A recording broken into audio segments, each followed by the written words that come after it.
So, good afternoon, maybe good morning or good evening, because again, I really don't know what time of the day we'll be viewing this. So, I guess better be safe, right?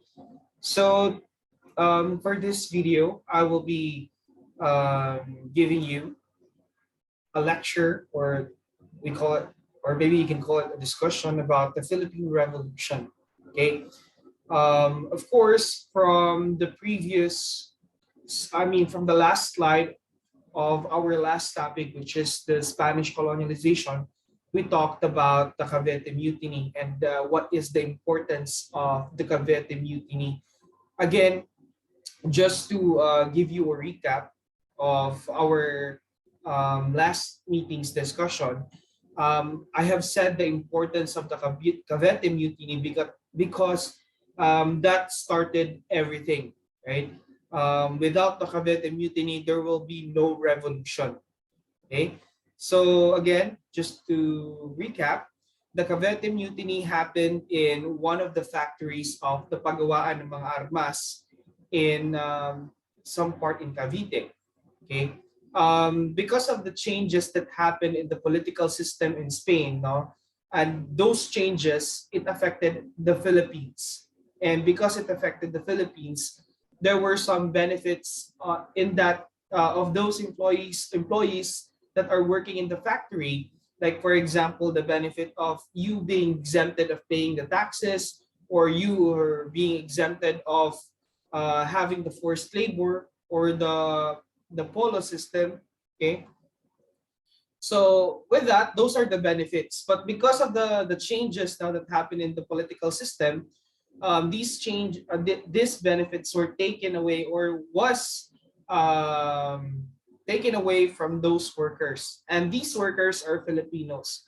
And the the reaction of the Filipinos was really very violent to the sense that they killed the Spaniards that are guarding or that are managing the factories or the pagawaan ng mga armas. So they killed all the Guardia Civil, the managers and the supervisors, which is of course all Spaniards. Okay, and so it made a lot of noise because it's not every day that Filipinos kills or murders Spaniards, because again, Filipinos were really that scared, no, of the Spanish government because okay, I mean, imagine the 333 years of us being colonized by the Spaniards, and we are being ruled by fear. Okay, and with that, it made a lot of noise, and because again, the Spanish friars were the source of the information, right? So they were the source of information because they could not explain what happened. Okay, friars doing what friars do best is that they invented a story, okay, about their explanation of what happened about the Cavite Mutiny. Because again, when the Governor General heard about this, one of the Spanish Governor General heard about the Cavite Mutiny, they asked the friars, no, in that certain area in Cavite. And so when asked, the Cavite friars invented a story that Father Gomez, Burgos, and Zamora was the one who led it, or who conspired, or who is responsible rather, no, in the Cavite Mutiny. And with that, no, Burgos, Zamora, and Gomez were hanged or publicly executed, no, because of that. And because of the execution of these three brothers, um, it actually awakens Rizal's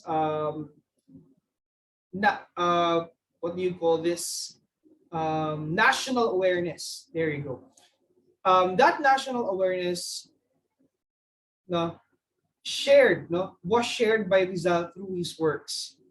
Okay, so without Rizal's, no, national awareness, there will be no El Filibusterismo or No Limitangere, which is the motivation of a lot of our people during the revolution. Okay, because it was Rizal's work that inspired a lot of Filipinos to join the revolution.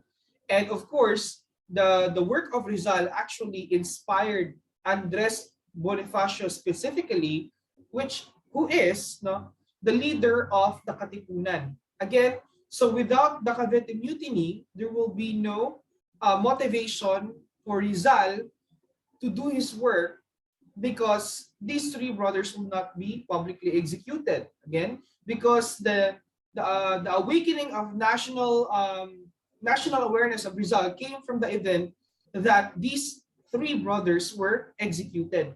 Okay, and without that, there will be no work of Noli Me Tangere, El Filibusterismo, and the Filipino people wouldn't have the what do you call this, national awareness, and Andres Bonifacio as well, more importantly Andres, okay, because he is the leader of the revolution.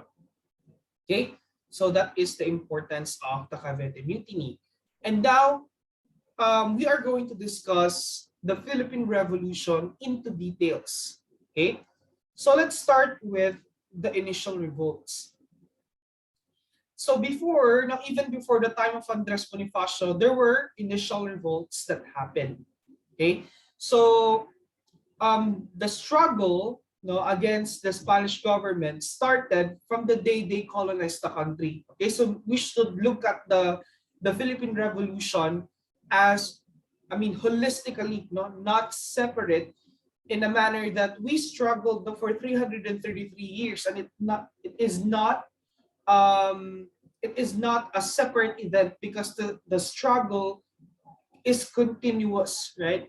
So the Filipinos began to fight the Spaniards the moment they settled permanently in 1565. Okay, in October 1899, a group of Ilustrados in Paris signing themselves as the Filipinos. Later, I will explain that, no, in a more detailed manner. Okay, so the causes of the revolts arise in different parts of the country. These are the following reasons. First, we have the personal and religious, and followed by resistance to Spanish-imposed economic and religious institutions. And of course, we have the land problems.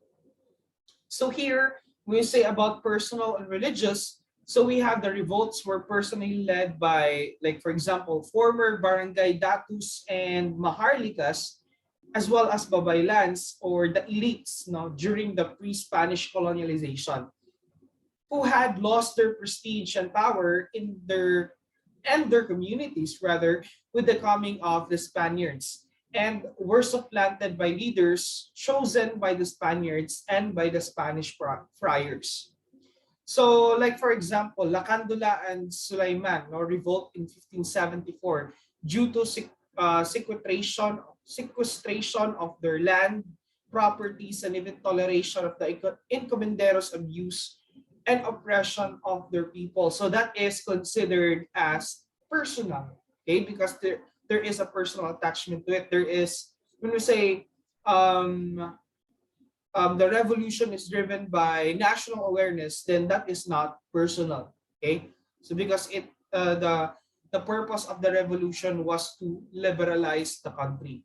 Okay, so personal meaning for your own self-interest, you're fighting for your own rights. That is personal revolt. Okay, so the conspiracy of the Maharlikas headed by Agustin de Legazpi and Martin Pangan. Okay, so these are the initial revolts. No? I am already mentioning it.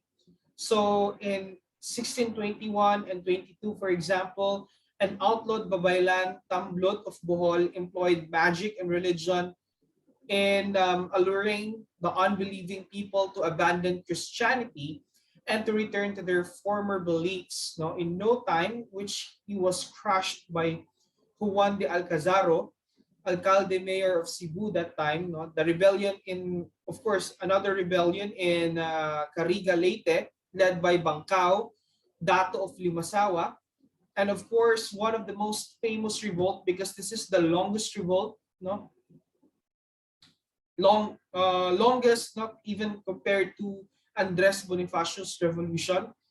We have Francisco Daguhoy's revolt in Bohol. This was the longest revolt in the Philippines history, taking 85 years to quell, no, from 1744 to 1829. So there are actually a lot of revolts that happen in the Philippines. Okay, so different types of reasons and different types of motives or motivation.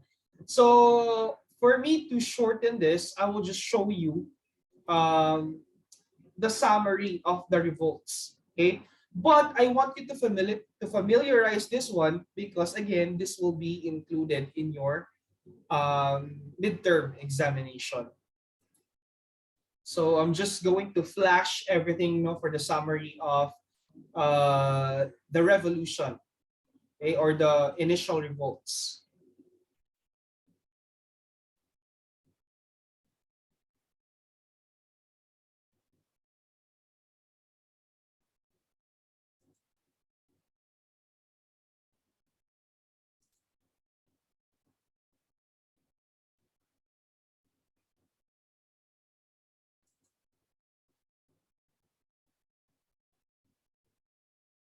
Okay, so as you can see, there are actually, although we can consider this as an holistic, no, not separate revolution, but holistic.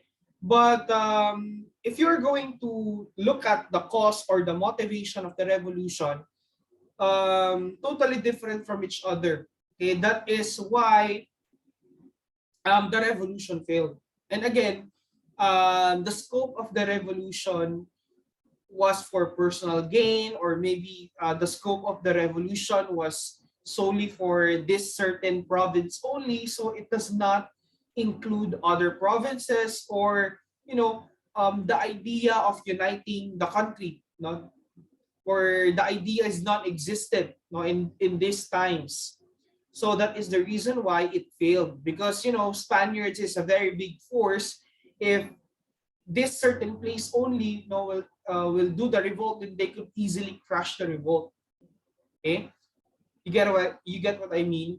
I mean, if one barangay only is trying to revolt against the government, then it can easily be managed, right, compared to the nationwide revolt. Okay, so this is one of the most common reason why these revolts failed. Okay, so we have also the Moro resistance. Okay, the Moro, they are the most united groups, no, in located in Mindanao. So they were Muslims, no, or Muslim brothers. They were bounded by Islam. No, continuous military expeditions failed to subdue them. They fought back by raiding the coastal towns under Spain. So technically, the reason why, excuse me, Moros were very successful in defending Mindanao or their territory because they were very united. Say, for example, if there are 5 barangays, say, for example, in a certain area, and if one barangay was attacked or is under attack, rather, these 4 barangay chieftains would come to help and aid, no, the one barangay that was under attack by the Spaniards. So that is how they help each other. And of course, not just by defending, they also take offensive. Okay? And so that is the reason why Spaniards could not just get a hold of Mindanao, during the Spanish colonialization. Okay. So again, why all these revolts failed? First, we have the absence of a national leader. We don't have that national leader who's thinking of uniting the country. And then lukewarm spirit of nationalism among Filipinos, because again, most of the initial revolts were personal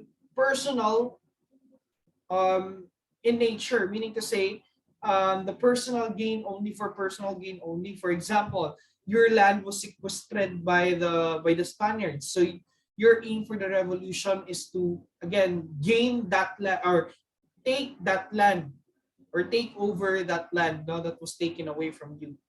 Okay. Next, we have the inadequate training and preparation for warfare. Again, we are not ready. We don't have the proper training, and of course, not just training, but of course, studying warfare. No, we don't have that. So we are really outnumbered, outskilled. So there is no revolution, non-existent. Or if there is a revolution, it always fails. Okay. So here we have factors that gave birth to the Philippine nationalism. Okay. So we have the influx of liberal ideas from abroad. This is from the propaganda movement of Rizal and his colleagues that are studying abroad. We have the Spanish Revolution in 1868. They had the revolution in their country. My God, they had a revolution in their country. They were trying to overthrow their current ruler or their king in 1868. And here we have the opening of the Suez Canal in 1869. After the revolution, some changes happened in Spain, and then they opened Suez Canal, which opens a direct relationship between the Filipinos and to the Spanish government, a direct relationship. Next, we have the martyrdom of Father Gomez, Burgos, and Zamora. So these were the three brothers that was executed, no, after the Cavite Mutiny happened, because they were the ones who were being blamed, no, by the incident. And again, as what I have discussed from the start of this discussion, you know what happened, no, in the Cavite Mutiny. And here we have the introduction of modern technology. We have the rise of new middle class because of their wealth and prestige. They also criticize the unequal treatment of the Spaniards to Filipinos. We have the secularization issue, the Cavite Mutiny, and the disillusionment over Spanish rule.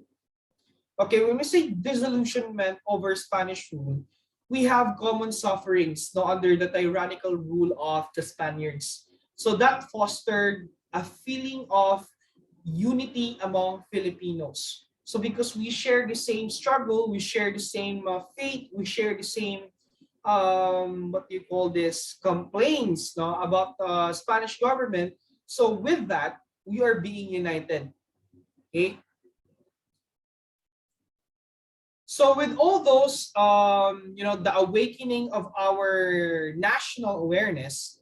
So here we have the propaganda movement, again headed by Rizal. No, they are located abroad in different parts, no, of the world. They are located. Some of them are located in Europe, in Hong Kong, in Singapore, in London. No? And the propaganda movement is a concerted set of messages, no, aimed at influencing the opinions or behaviors of large numbers of people.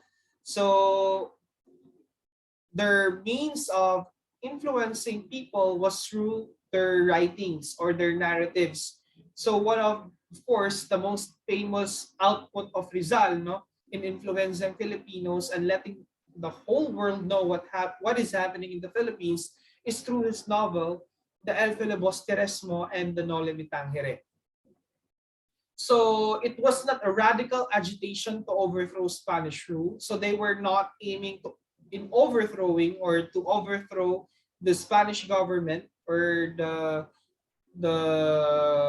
colonialization Spanish government. Okay, but instead it was a peaceful campaign. So they were just trying to change some things, not to overthrow really the Spanish government.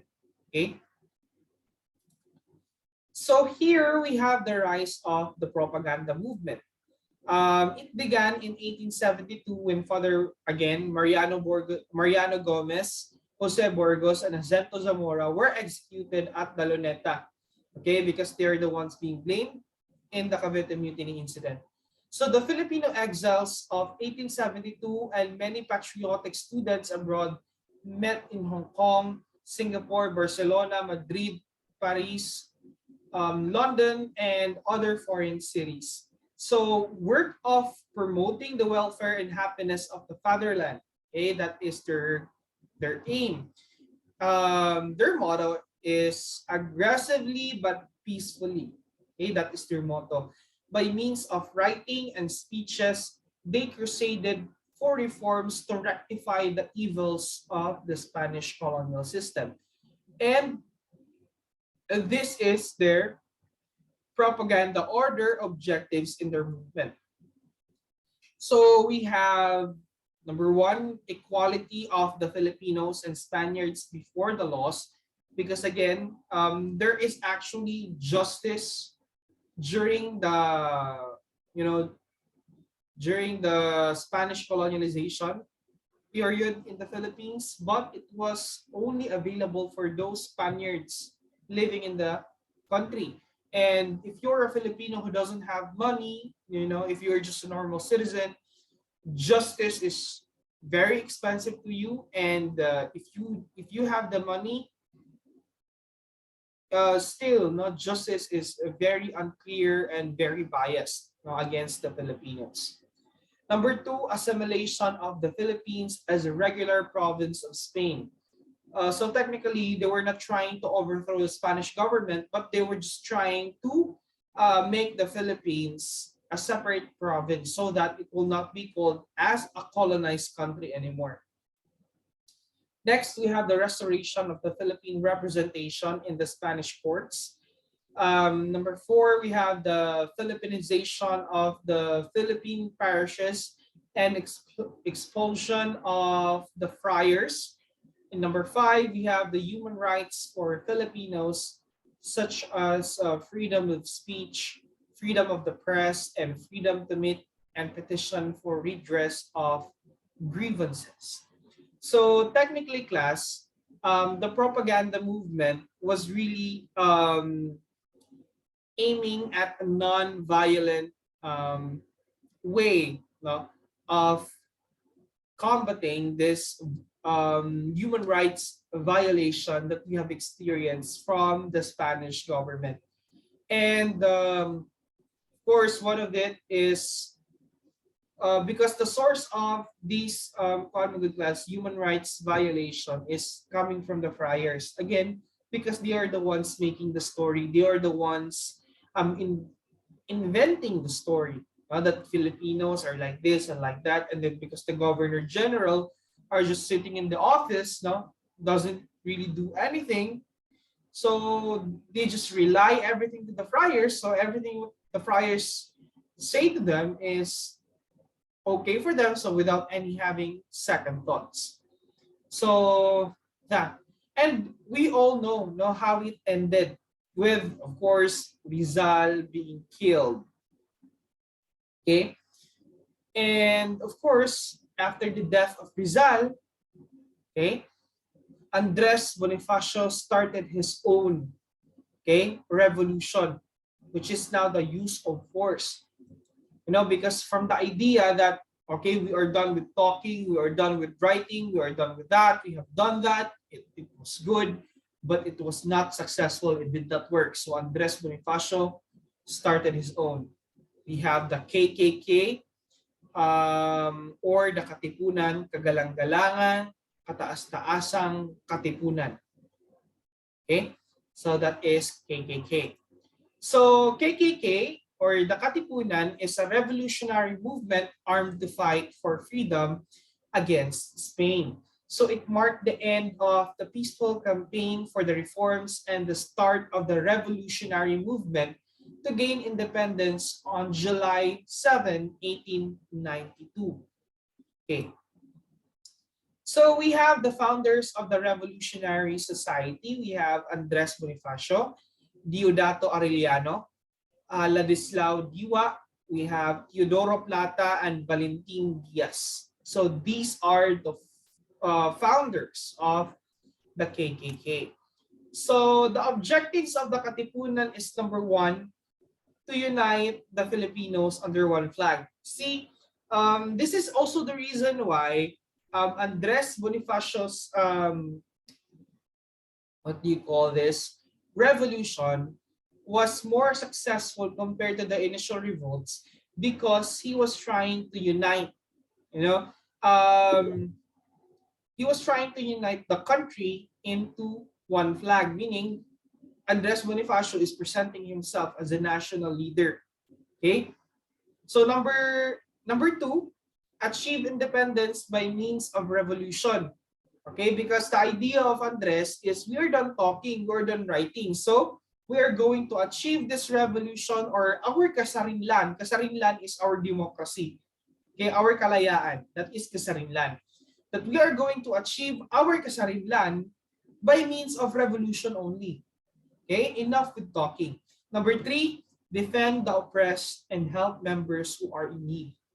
Okay, that's simple. That is the only objectives of the Katipunan. Okay, so next we have the Katipunan into three levels. So we have, of course, like membership level. No? If we have Netflix Premium or Netflix Ordinary account, we also have that in the Katipunan. Okay, so the first grade is Katipon, or like you are a member. No, if there is a meeting or general meeting of the members, you are part of it. Okay, so the Katipon wears black hood and with white triangle in the middle, and the password is Anak ng Bayan. Okay, the second grade is the Kawal, or the soldier. They have a green hood with white triangle and a medallion in which the Malayan letter K was engraved, and the password is Gumborza.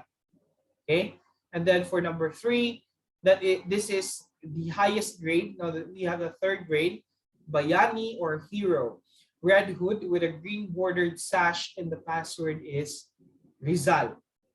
Okay, so those are the three levels of the Katipunan. So if you're a Katipon, most likely you are the informant, okay? Or the ones who prepare for the food, or the ones who prepare for the materials needed. No? And we have the second grade, the Kawal or soldiers. Of course, they're the ones who do the fighting. And the third grade, or Bayani or hero, there are the leaders, or say for example, the generals, no? In the Katipunan. So of course, no, the most legendary, I think this is the most famous thing or an event that we always associate with the Katipunan, which is the cry of the Pugad Lawin, when Andres Bonifacio tore the cedulas. No? So it happened in August 23, 1896. All Katipuneros meet at Pugad Lawin at the place of Juan Ramos, son of Melchora Aquino. They tore their cedulas and shouted, "Long live Philippine independence!" It marked the revolution against Spain in 1896. So in 1896, on the same year, I mean, 7 days after they ripped, no, they ripped the cedula, 7 days or exactly 1 week, no, the first Filipino-Spanish encounter happened. It happened in August 30, 1896 in San Juan del Monte, Bulacan. So this is the first time Filipino or Spanish soldiers fought against the Filipino soldiers. Okay, so on the same day, on the first encounters, again on the same day, August 30, 1896, Governor General Ramon Blanco declared the 8 provinces in Luzon under martial law. Okay, on the same day, not during the first encounter. So the 8 provinces were Manila, Nueva Ecija, Laguna, Pampanga, Bulacan, Tarlac, Cavite, at Batangas. Or in acronym, we have Manuela Pabutacaba. Okay, that is the acronym of the 8 provinces, and these 8 provinces is represented in 8 rays, no, 8 rayed sun, no, of the Philippine flag. Okay, so each race of this sun, no, in our Philippine flag is one of these provinces. So we have Manila, again, we have Castilla, Laguna, Pampanga, and so on and so forth. Okay, so of course the Katipunero or the Katipunan was very successful. They've gained a lot of members in different provinces in the Philippines. They have members in Cavite, they have members in Laguna, Pampanga, Manila, and of course they have members in parts in Visayas as well. So after the establishment of a strong Katipunan, of course, politics is already there. No? So there were some political showdown, no, that happened inside the organization. So we have the Magdalo versus Magdiwang. So Magdalo they believed in the leadership of Emilio Aguinaldo. Okay, so Emilio Aguinaldo is from Cavite. Okay, and Magdiwang, these are the followers of Andres Bonifacio, which of course, loyal to the supreme leader, which is Andres Bonifacio, no? Utak ng himagsikan, okay, or ama ng himagsikan, whatever you call Andres Bonifacio. So this is the most controversial political showdown for leadership in the Philippine history, was that between Andres and Emilio Aguinaldo. So the showdown, no, happened in the Tejeros Convention, officers of the revolutionary government. So here, Emilio Aguinaldo or Andres Bonifacio was challenged by the members or the believers of Emilio Aguinaldo, that they said to Andres that, hey, if you are really that powerful and influential, you would participate in this election because you will not be afraid that you will be defeated in this voting. No? Because if you say that you have a lot of people that believes in you. And so Andres Bonifacio was baited in that argument. And so he attended and he participated in the election. And what happened is he was defeated, no, by Emilio Aguinaldo in that election. Okay? And everything happened. So Andres Bonifacio disagreed with the result, and that, no, put Andres Bonifacio into his demise, to his death. Okay, so when the dust settled in the final stage of their conflict and power struggle in 1897, Bonifacio, the Supremo, was treacherously captured and later executed by Aguinaldo's men.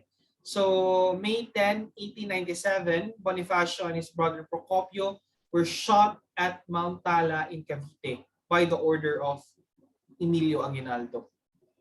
Okay?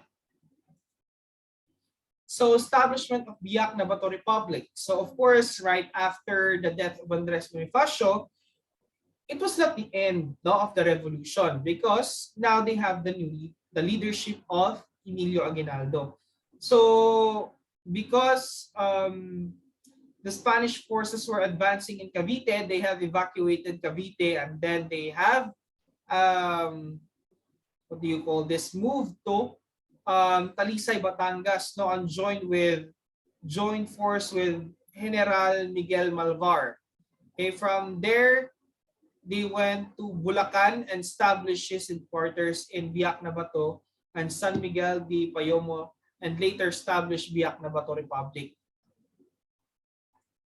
Okay, so on November 1, 1897, they ratified the constitution written by Felix Ferrer and Isabelo Artacho, based on the Cuban Constitution, and according to the Constitution, a Supreme Council would be formed composed of President, Vice President, Secretary of War, and Secretary of Treasury. So the Biak na Bato Republic the aim of that was for Emilio Aguinaldo to establish a government wherein international bodies or civic societies would acknowledge their revolutionary government against Spain.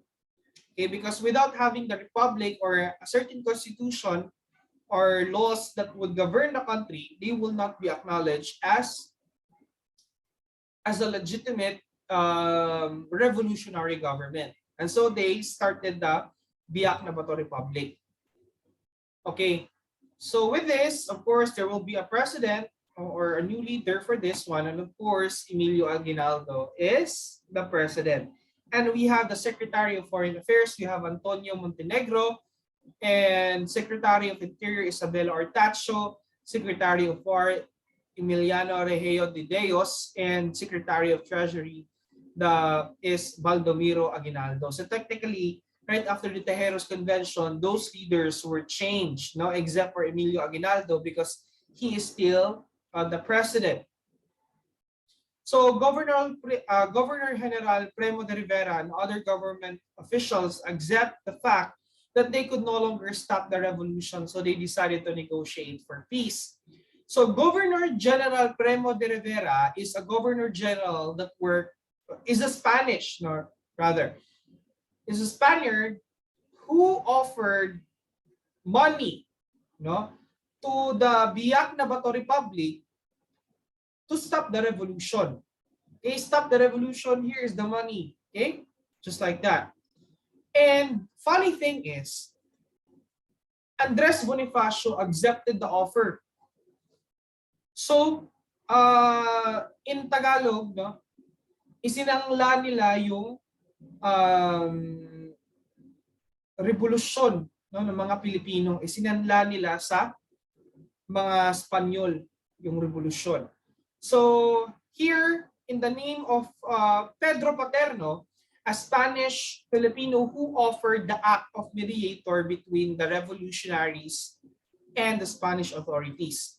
So through Paterno, an agreement was drawn. So there were 3 documents which comprises the agreement. So these were the dates indicated that the document should be signed. Okay.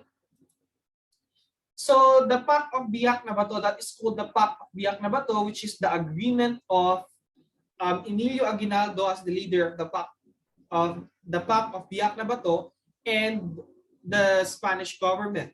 Okay, so the pact provided for the cessation of the revolution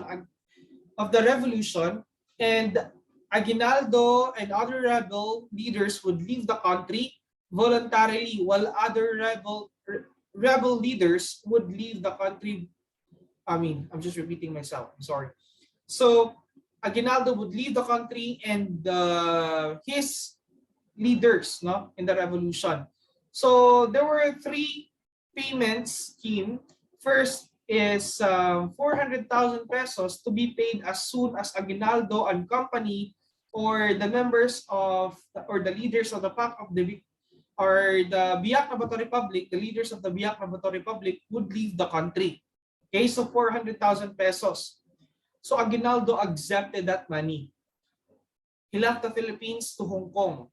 Okay, so number 2, 200 pesos to be given after the majority of the firearms were surrendered, which they did. No, they surrendered a lot of firearms and that they were given money.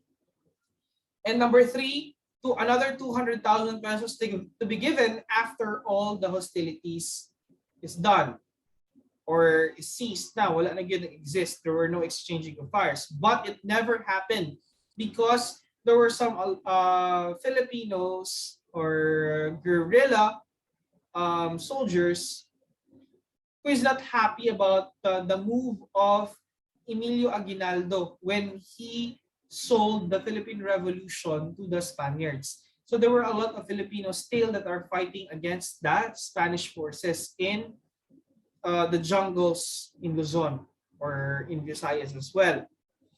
And so with that, number 3 payment, another 300 or 200,000 was never really given to the Filipinos.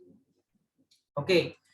So in December 1897, Aguinaldo and his group left for Hong Kong as provided in the Pact of the Biak na Bato.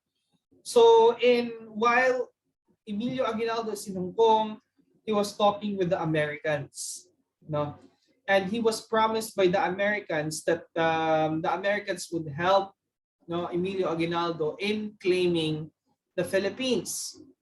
Okay, and that they would raid the Intramuros together. That was the promise.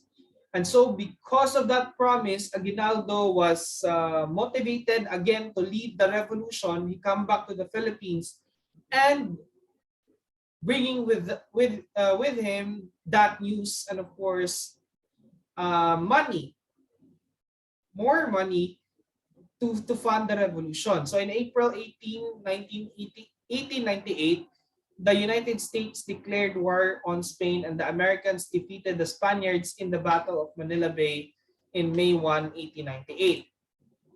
So Emilio Aguinaldo returned and that they have successfully claimed the 8 provinces that was declared under martial law. Okay.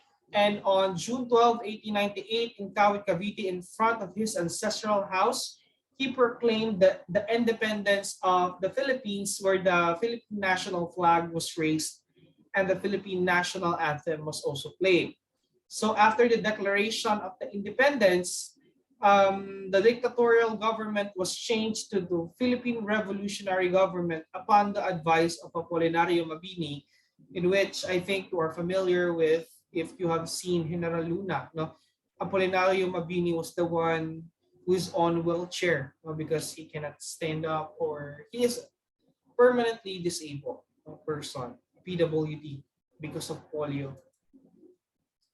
So after the Philippine Revolutionary Government established by Emilio Aguinaldo, then he called for a constitutional convention in Malolos, Bulacan in order to create a new constitution, in which they did. And on January 21, 1899, the Malolos Constitution was approved by Emilio Aguinaldo. And on January 23, 1898, the Malolos Republic was inaugurated, in which Emilio Aguinaldo became the president. And the inauguration was held in Barasuin Church in Malolos, Bulacan. Okay, this is the exact picture of that. Okay. So in February 4, 1899, tensions between the American forces in Manila and the revolutionary militia eventually erupted, and in their confrontation, and at San Juan Bridge, this signaled the beginning of the Filipino-American War. So in this exchanging of fire, Andres Bonifacio couldn't believe it. Oh, no, not Andres, but Emilio Aguinaldo couldn't believe it. He was fooled by the Americans when he received that promise in Hong Kong that they would raid Intramuros together. Okay, so instead, he was what do you call this?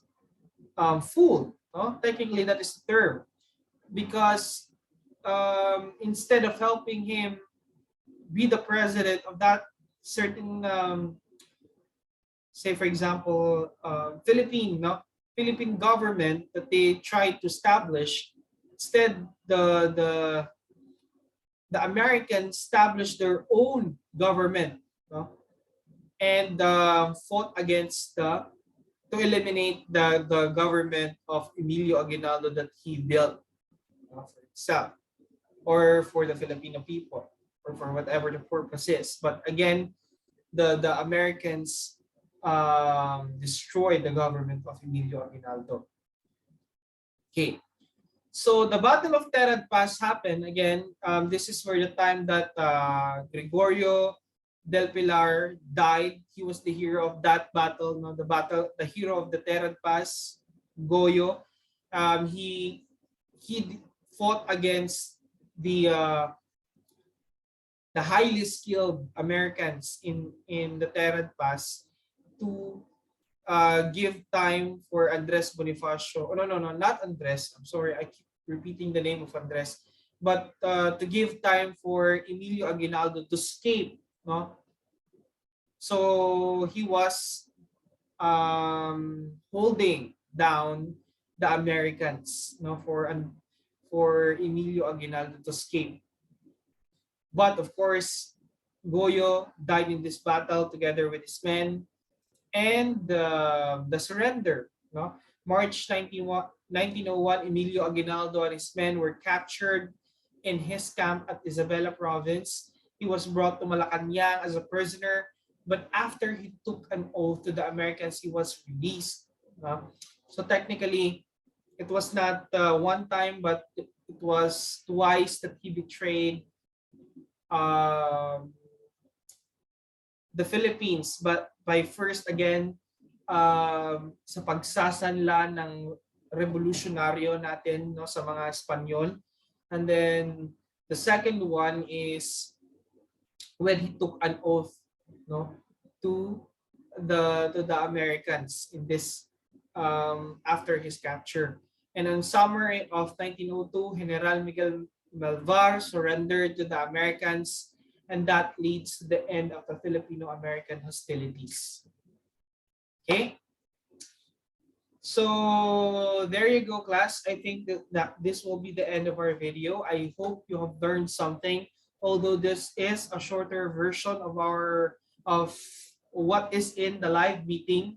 Now, so I still encourage you to attend the live meeting because this is the shorter version. No?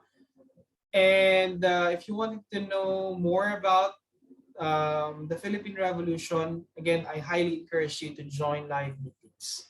Okay? I guess that would be all, and thank you so much for listening.